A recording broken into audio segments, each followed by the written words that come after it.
Chaque fois que vous l'avez fait à l'un de ces plus petits de mes frères, c'est à moi que vous l'avez fait, dit le Seigneur.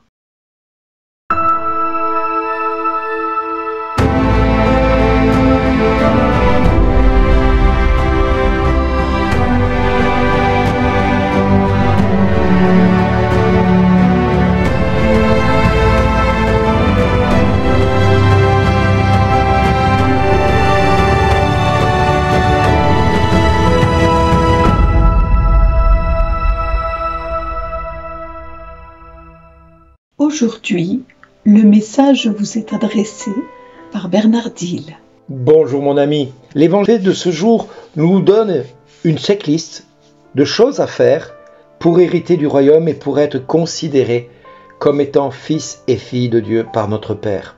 Mais pour cela, faut-il le lire cet évangile et le méditer? Parce que cet évangile, il nous parle de quelque chose d'important. Alors ne négligeons pas. Parce que l'évangile nous dit, quand le Fils de l'homme viendra dans sa gloire et tous les anges avec lui, alors il siégera sur son trône de gloire. Et toutes les nations seront rassemblées devant lui. Il séparera les hommes les uns des autres. Et comme le berger sépare les brebis des boucs, il placera les brebis à sa droite et les boucs à sa gauche. Comme vous le voyez, vient un temps où le Seigneur va porter un jugement sur nos actions. Et il nous donne comment reconnaître son jugement et quel va être son jugement. Mais avant d'en arriver là, il faut se rappeler que ce jugement devrait normalement être une base dans notre vie de tous les jours, puisque dans le livre du Lévitique, Moïse lui-même avait déjà annoncé la couleur en disant à l'assemblée qu'il devait déjà se comporter certainement très mal, et il a annoncé « Soyez saints, car moi, le Seigneur votre Dieu, je suis saint ». En clair, ça voulait dire que l'assemblée était loin d'être parfaite. Et Moïse va leur dire, de la part de Dieu, « Vous ne volerez pas, vous ne mentirez pas, vous ne tromperez aucun de vos compatriotes, vous ne ferez pas de faux serments par mon nom, tu ne profanerais le nom de ton Dieu, car il est ton Seigneur. Tu n'exploiteras pas ton prochain, tu ne le dépouilleras pas, tu ne retiendras pas jusqu'au matin la paye du salarié. Tu ne maudiras pas un sourd, tu ne mettras pas d'obstacle devant un aveugle, tu craindras ton Dieu car il est ton Seigneur. Quand vous siégerez au tribunal, vous ne commettrez pas d'injustice, tu n'avantageras pas le faible et tu ne favoriseras pas le puissant. Tu jugeras ton compatriote avec justice, tu ne répandras pas de calomnie contre quelqu'un de ton peuple, tu ne réclameras pas la mort de ton prochain, tu ne haïras pas ton frère dans ton cœur et tu ne devras pas réprimander ton compatriote. Et tu ne toléreras pas la faute qui est en lui. Tu ne te vengeras pas.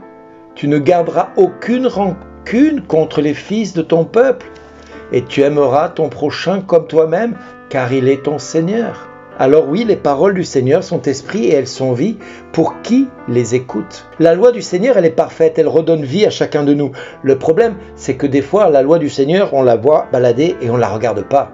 Pourtant, la charte du Seigneur, elle est sûre, elle rend sages les simples, c'est-à-dire les gens comme vous et moi, qui n'avons pas forcément fait bac plus 15 pour mériter un titre, mais nous avons été ce que nous sommes par la grâce, et aujourd'hui nous pouvons dire à Dieu, même si nous n'avons pas fait de grandes études, que nous sommes droits, comme le Seigneur est droit dans ses préceptes, parce qu'elles réjouissent nos cœurs, les lois du Seigneur. Elles sont là pour nous édifier. Et le commandement du Seigneur est limpide. Il clarifie notre regard à chacun de nous. Parce que son commandement va éveiller en nous ce qui est juste et bon envers nos frères, envers nos sœurs. Et il va inspirer également la crainte. Une crainte qui va être pure. Une crainte qui ne sera pas la peur, mais une crainte dans le profond respect de qui est Dieu.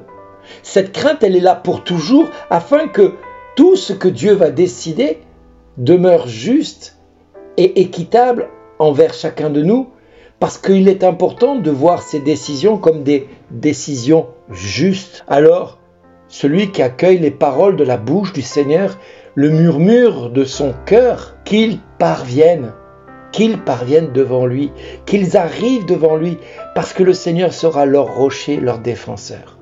Oui, mes amis, aujourd'hui, le Seigneur nous invite à ne pas mépriser le petit, de ceux qui nous entourent. Vous avez des personnes qui parfois ne savent ni lire ni écrire, ou qui ne savent pas tout simplement avoir de bonnes décisions parce que trop éprouvées par la vie, parce que trop douloureusement blessées par la vie. Et ces personnes sont tellement affaiblies que si nous les considérions comme inférieurs, nous ajouterions à leur douleur et à leur souffrance l'humiliation. Or, Dieu nous demande de nous considérer avec justice à leur égard, avec paix. Alors, le roi dira à ceux qui sont à sa droite, c'est-à-dire les brebis, « Venez les bénis de mon Père, recevez en héritage le royaume préparé pour vous depuis la fondation du monde. » Mais imaginez ce que Dieu a fait depuis la fondation du monde. Il a préparé pour chacun de nous quelque chose de grandiose, un héritage, un héritage.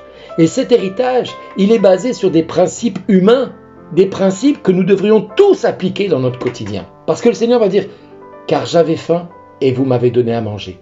J'avais soif et vous m'avez donné à boire. J'étais un étranger et vous m'avez accueilli. J'étais nu et vous m'avez habillé. J'étais malade et vous m'avez visité. J'étais en prison et vous êtes venus jusqu'à moi. » Alors les justes lui répondront, « Seigneur, quand est-ce que nous t'avons vu avoir faim et que nous t'avons nourri? Tu avais soif et nous t'avons donné à boire. Tu étais un étranger et nous t'avons accueilli. Tu étais nu et nous t'avons habillé. Tu étais malade ou en prison et nous sommes venus jusqu'à toi. » Alors le roi qui siégera avec les anges leur répondra, « Amen, je vous le dis, chaque fois que vous l'avez fait à l'un de ces plus petits de mes frères, c'est à moi que vous l'avez fait. » Mes amis, il rajoutera pour chacun de nous un certain nombre de choses, mais il est important que nous prenions conscience que si nous ne faisons pas ça envers les plus petits, alors il dira à chacun de ceux qui ne se seront pas comportés, comme je viens de le dire, « Allez-vous-en loin de moi, vous les maudits, dans le feu éternel, préparés pour le diable et ses anges. » Oui, aujourd'hui, nous avons la possibilité de nous reconnaître pécheurs devant la face de Dieu. Alors allons trouver un prêtre et chaque fois que nous avons fait un manquement à ces règles qui ont été basées par Dieu, que ce soit dans la loi de Moïse ou dans l'évangile de ce jour, reconnaissons que nous sommes pécheurs et lui nous répondra lors de notre absolution. Merci d'exister.